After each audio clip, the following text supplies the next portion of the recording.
Well, another year of Project Feeder Watch has started. Started in early November, but I've traveled most of November. But I'm home now, and I'm gonna, I just scared off a bird. And I'm gonna show you what setup I have this year.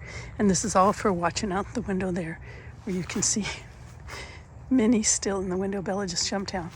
All right, so this is my Brome, I don't know how it's pronounced, Squirrel Buster nut feeder.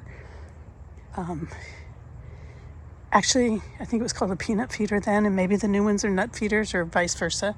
I can tell the difference because one has red down here. The new one is red. This one is yellow. My red one isn't working right. They even sent me new parts, but it gets closed and won't reopen. I've had trouble with this one too, but I have it screwed down so tight it's kind of working now for the most part. But anyway, in that I feed only peanuts, and the main takers of this is the red-bellied woodpecker and the blue jays. And then I have the big one. This is the Squirrel Buster Plus, and this is an old one. I have a new one too. It's in the backyard. You can see this one's all scratched up from the birds. And this ring thing, the cardinal ring, isn't quite right, but enough so that they can. I use mostly safflower and sunflower, and I have 3 different types of sunflowers I've been putting in here, but these black and white ones are awfully big, and these aren't even the biggest ones. I picked a lot of those out, but black oil is the main one. You're seeing a kind of weird combination right there. It was before I had them mixed up real well, but the cardinals like this, the tufted titmouse like this,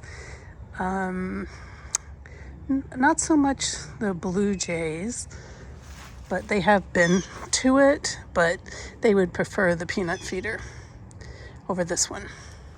But what it doesn't have is shelled sunflowers. It has safflower. The light ones are safflower. So it's a mixture of several different sunflowers.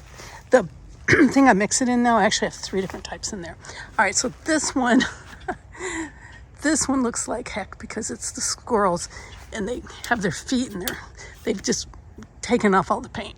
And this one really needs washed, it looks like. This one you can wash all the time. I don't know why. Part of that's the missing paint. But anyway, what I keep in this one, because it holds a lot, it's a hopper type, I think is what it's called. Anyway, is the nut and fruit mixture, although there's not a lot of fruit in there.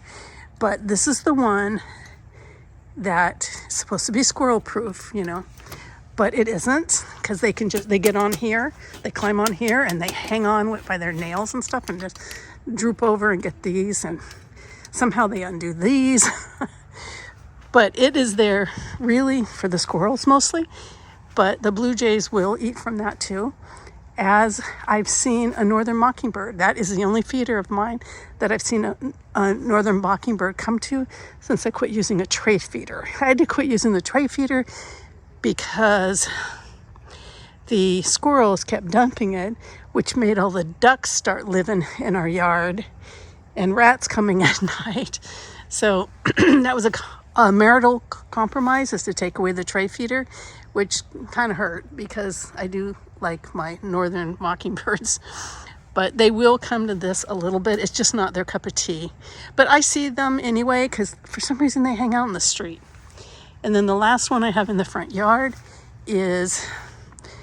was primarily this is an old one, you can see it's kind of rusty, shelled sunflower seeds, but it does have a little bit of the black oil sunflower seeds in there as well. And then someone gave me, that decided not to feed birds, they gave me kind of a millet combination. I think there's a little corn too or something, and they gave me that, and so I put that in there. So it's a mixture, but primarily if I was just filling it the way I wanted to fill it, it would just be the whole sunflower seeds. And the finches love this. Oh, that's the other one who'll eat out of the big feeder over there with the shell, with the ones in the shell, is the finches. And I don't know if they're going for the safflower or what they're going for. And the tufted titmouse will come here as well. The tufted titmouse will actually come to all 4 feeders, but I think they like this one and the peanut feeder over there the best. All right, so in the backyard, you can see it's the same thing, only newer. A little shinier and not beat up. And, oh, and it has this for waterproofing. The other one's under a tree. This is open, so as you can see, that is pollen. Or not pollen, but whatever that stuff is that comes off palm trees. And this is the other peanut feeder. You can see it's only half open. And I will mess with it again, but when a bird gets on, it'll probably close completely. And this thing is slanted, making it awfully close to the ground anyway. And then the third feeder is this one. And you can see it's empty because the squirrels can just climb up this thing and get to it and without closing it. See, the way it's made is if they got on it, obviously it closes because it's a squirrel buster, but they don't have to get on it. I'll put links below, Amazon links, in case anyone's interested in these. Really do like broom feeders, although I have run into problems with this one. And this one's now called the nut feeder. To my understanding, it has the red on the bottom as opposed to just a peanut feeder.